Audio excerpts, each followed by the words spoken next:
लोकसभा चुनाव से पहले झारखंड में कांग्रेस को एक बड़ा झटका लगा है। सिंहभूम से कांग्रेस सांसद और राज्य के पूर्व मुख्यमंत्री मधु कोड़ा की पत्नी गीता कोड़ा ने कांग्रेस का साथ छोड़ दिया और बीजेपी में शामिल हुए। झारखंड के बीजेपी प्रदेश अध्यक्ष बाबूलाल मरांडी ने गीता कोड़ा को भाजपा की सदस्यता दिलवाई। गीता कोड़ा ने आज मीडिया से बात करते हुए कांग्रेस शीर्ष नेतृत्व पर जन मुद्दों और पार्टी के नेताओं की बात न सुनने का आरोप लगाया। गीता कोड़ा ने कहा कि कांग्रेस पार्टी की नीतियां राज्य और देश के हित में नहीं है। इसको लेकर कांग्रेस को हमने कई बार अवगत भी कराया, राज्य हित में काम करने को कहा, लेकिन शीर्ष नेतृत्व इन पर अमल नहीं कर रहा है। सुनिए। देखिए, पीछे जाना कांग्रेस पार्टी जिस उनकी नीतियां आज देश हित में नहीं है। जिस तरह से कांग्रेस पार्टी तुष्टीकरण की राजनीति कर रही है, जिस तरह से वर्गों को बांटने का काम कर रही है, तो ये कहीं ना कहीं आहत करने वाला है। क्योंकि हम लोग जनता के बीच में रहते हैं, लगातार जनता के सवाल होते हैं और जनता की बात को ही लेकर के हमने आलाकमान को कई बार अवगत कराया कि ये हमें निर्णय लेना चाहिए राष्ट्र हित में, देश हित में, हमारे राज्य हित में। लेकिन आलाकमान हमेशा मौन धारण कर लिया और किसी भी सवाल का जवाब उनके तरफ से नहीं मिला। तो ऐसे में हम लोग कैसे क्षेत्र का विकास करें या जनता समाज के लिए, राष्ट्र के लिए हम लोग कैसे काम करें।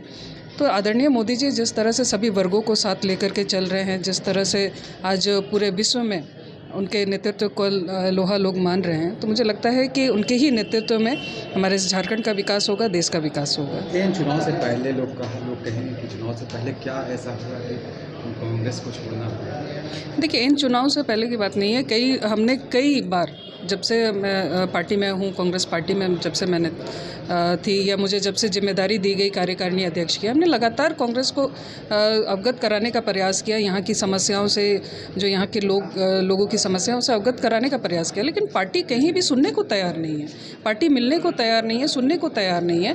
तो ऐसे में हम लोगों के पास में कोई रास्ता नहीं बचा था, कोई विकल्प नहीं बचा था। इसलिए हम लोगों ने भारतीय जनता पार्टी ज्वाइन किया। क्या लगता है कि मजबूती मिलेगी आपको बीजेपी की पकड़ में? देखिए, भारतीय जनता पार्टी पूरे प्रदेश में बहुत मजबूत है। अगर पिछले चुनाव का रिकॉर्ड भी हम लोग देखें तो बहुत मजबूती के साथ में पार्टी लड़ी है। तो निश्चित रूप से आने वाले दिनों में भी सिर्फ कोल्हानी नहीं बल्कि पूरे प्रदेश में, पूरे 14 लोकसभा में पार्टी और मजबूती के साथ लड़ेगी और पूरे 14 के 14 सीट आदरणीय मोदी जी को समर्पित होंगे। कांग्रेस नेता राहुल गांधी लगातार भारत जोड़ो यात्रा पर हैं। हाल ही में उन्होंने झारखंड का दौरा भी किया था। इसके अलावा कांग्रेस ने अपने सहयोगी दल जेएमएम के साथ किसी तरह से झारखंड सरकार को गिरने से बचाया। हेमंत सोरेन की जगह चंपई सोरेन को सीएम बनाया गया। लेकिन अब पार्टी की एक बड़ी लीडर का बीजेपी में जाना यह बता रहा है कि जब तक नया चुनाव नहीं हो जाता तब तक चंपई सोरेन की कुर्सी भी खतरे से खाली नहीं, क्योंकि कांग्रेस के विधायकों पर भी इस तरह के खतरे दिख रहे हैं। यही वजह है कि शपथ ग्रहण से पहले पार्टी ने अपने विधायकों को प्रदेश से बाहर भेज दिया था।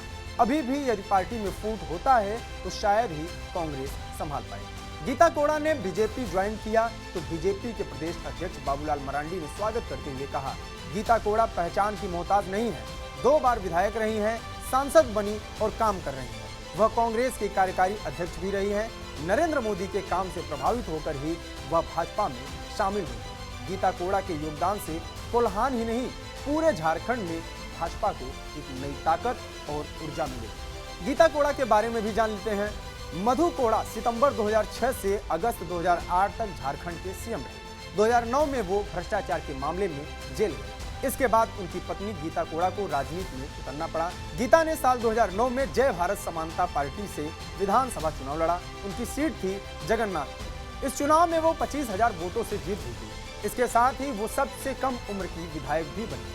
साल 2014 में गीता ने लोकसभा चुनाव भी लड़ा, लेकिन मोदी लहर के आगे नहीं टिक पाई, चुनाव हार गई।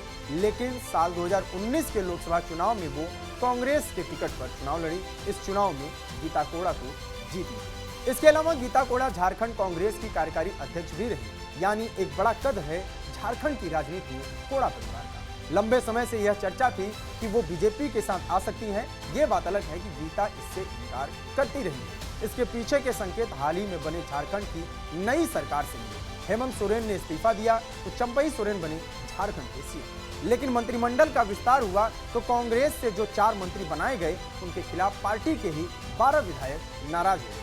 इन विधायकों का कहना था कि उनके खेमे के किसी विधायक को मंत्री नहीं बनाया गया, जिसको मंत्री बनाया गया वो हेमंत सरकार में भी मंत्री थे। इस बात से नाराज विधायक दिल्ली भी गए थे हाईकमान से मिलने, और माना जाता है कि इन्हीं सब राजनीतिक घटनाक्रमों का असर गीता कोड़ा पर भी देखा जा रहा था, जिन्होंने सोमवार को बीजेपी का दामन थाम लिया।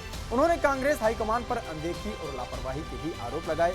अब लोकसभा चुनाव नजदीक है, ऐसे में यह देखना होगा कि झारखंड की राजनीति में क्या नए बदलाव होते हैं। ये जानकारी आपको कैसी लगी कमेंट बॉक्स में बताएं। जुड़े रहिए टीवी 9 इंडिया झारखंड के साथ। नमस्कार।